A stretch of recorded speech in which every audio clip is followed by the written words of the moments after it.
Assalamualaikum, salam Malaysia Madani. Bersama-sama saya Muhammad Syariza Mawang dalam berita pagi Sabah edisi Rabu 22 November. Jabatan Bomba dan Penyelamat Malaysia JBPM Sabah akan terus membuat pemantauan di kawasan berisiko berlakunya kepala air yang berikutan risiko hujan lebat sepanjang monsun timur laut MTL yang dijangka berlaku pertengahan Disember ini hingga Januari tahun depan. Timbalan Pengarah JBPM Negeri Farhan Sufian Burhan berkata di Sabah terdapat 13 lembangan sungai dan 41 sungai telah dikenal pasti berisiko berlakunya kepala air. Pada bulan 12 ni kita jangkakan memang musim cuti sekolah dan banyak aktiviti mungkin diadakan di kawasan-kawasan sungai, kawasan-kawasan yang orang cakap mungkin berisiko. Di situ juga kita akan melaksanakan program yang kita namakan sebagai MKAA ataupun Majlis Keselamatan di Air, yang mana kita akan memberi kesedaran kepada orang awam lah untuk lebih bersiap siaga. Tambah beliau, anggotanya akan melakukan pemantauan dari semasa ke semasa ke lokasi berisiko bagi memberi nasihat kepada orang awam yang berada di kawasan tersebut. Justru beliau menasihatkan orang ramai agar tidak melakukan aktiviti riadah ketika hujan dan peka terhadap kawasan sekeliling terutamanya paras air yang meningkat secara mendadak supaya segera berpindah.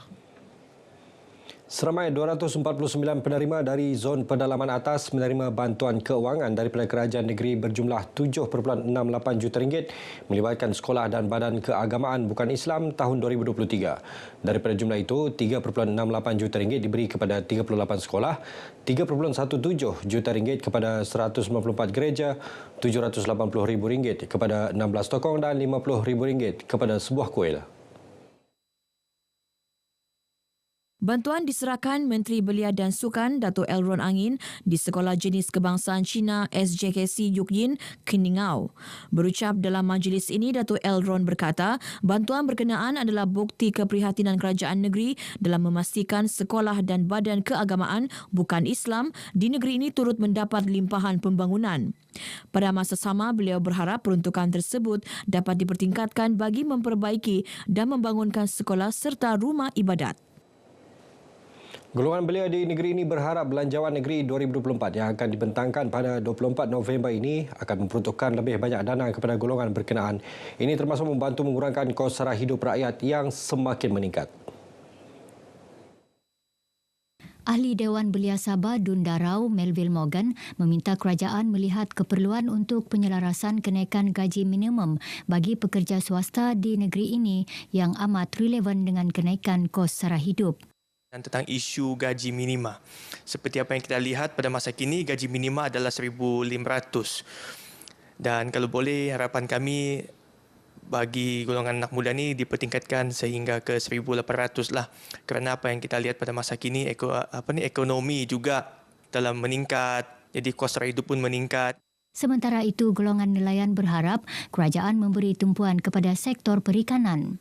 Sekiranya peruntukan diberikan kepada dalam sektor perikanan dan kita sudah pastinya komuniti lain ini dapat terjemah kepada masyarakat dari segi penjualan ikan dan dapat menyumbang sekaligus perancakan ekonomi khususnya untuk kerajaan negeri maupun di kawasan sekitarnya. Belanjawan Sabah 2024 akan dibentangkan Menteri Kewangan Negeri Datuk Seri Panglima Masidi Manjun. Suruhanjaya Pencegahan Rasuah Malaysia SPRM Sabah menahan reman 4 anggota penguatkuasa kerana disyaki menerima wang rasuah berjumlah kira-kira RM300,000 daripada ejen dan calon yang mengambil lesen memandu. Permohonan reman selama 7 hari bermula semalam hingga 28 November depan dikeluarkan oleh Magistrate Wan Farah Fariza Wan Ghazali selepas pihak SPRM membuat permohonan tersebut di Mahkamah Magistrate Kota Kinabalu semalam. Isnin lalu, kesemua suspek lelaki berusia dalam lingkungan 30-an dipercayai ditahan kira-kira 4 petang kemarin ketika diminta hadir memberikan keterangan di pejabat SPRM Sabah. Kesemua suspek dipercayai melakukan perbuatan tersebut pada tahun 2021 dan 2022 serta disyaki menerima wang rasuah melalui orang tengah sebagai balasan untuk mengeluarkan lesen memandu kepada calon tanpa perlu mengikuti ujian memandu. Modus operandi anggota penguatkuasa ini adalah dengan meminta dan menerima rasuah daripada orang tengah antara RM400 hingga RM1,200 daripada setiap calon bagi mendapatkan lesen memandu pelbagai kelas tanpa menjalani ujian memandu. Kegiatan haram sindiket pengeluaran lesen terbang ini dipercayai menyebabkan kerugian kepada hasil kerajaan sebanyak RM1.5 juta. Sementara itu, Pengarah SPRM Sabah, Datuk S. Karunaniti ketika dihubungi mengesahkan tangkapan tersebut dan berkata kes disiasat di bawah Seksyen 17(A) Akta SPRM 2009. Hentikan budaya merampas ahli parti komponen dalam Gabungan Rakyat Sabah GRS bagi mengelak perpecahan dalam gabungan. Demikian dinyatakan Setiausaha Agung GRS, Datuk Seri Panglima Masidi Manjun. Menurut Datuk Masidi, seseorang ahli parti yang mempunyai 4 keahlian daripada parti berbeza bukanlah satu perkara baharu dalam lanskap politik di Sabah. Dari dulu berpuluh tahun pun begitu ya cerita dia. Tapi seingat bagi saya manusia ini berakal lah saya ingat. Kalau kita bilang dirampas, agak sukar dirampas.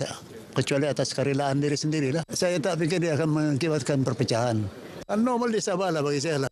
Datuk Masidi yang juga timbalan Presiden Parti Gagasan Rakyat berkata demikian sebagai mengulas kenyataan Naib Presiden Parti Bersatu Sabah PBS Datuk Ruslan Muaram mengenai pertindahan keahlian di Sabah. Usaha memperkasa sektor pelancongan di Tawau memerlukan kerjasama semua pihak terutamanya dalam menambah baik kemudahan prasarana awam. Adun Balong Datuk Hamid Awang berkata kerjasama pintar antara pengusaha Tagal Kampung Balong Kokos dan mahasiswa Politeknik Tawau memberi perubahan terhadap lanskap pusat rekreasi itu. Menurut Datuk Hamid, mahasiswa terbabit bekerjasama menceriakan kemudahan prasarana di kawasan Tagal berkenaan seperti menyimin lantai surau, memasang lampu solar dan melukis mural pada dinding tandas. Bagi kawasan Dun Balong, memang kita mempunyai hasrat untuk membantu setiap perkara-perkara yang baik seperti Tagal ini dan kita akan memastikan ianya dapat dilaksanakan dengan sebaik mungkin untuk menarik sebagai destinasi pelancongan di kawasan Dun Balong ini, khususnya di Kampung Balong Kokos dan di kampung-kampung yang lain. Beliau ditemui selepas merasmikan program penutupan Politeknik Tawau Sabah Sustainable Tourism TVET Ecosystem Linkages 2023 di Tagal Kampung Balong Kokos Tawau. Bila pelajar datang ke sini, dia akan hand on sendiri dengan pelancongan itu sendiri.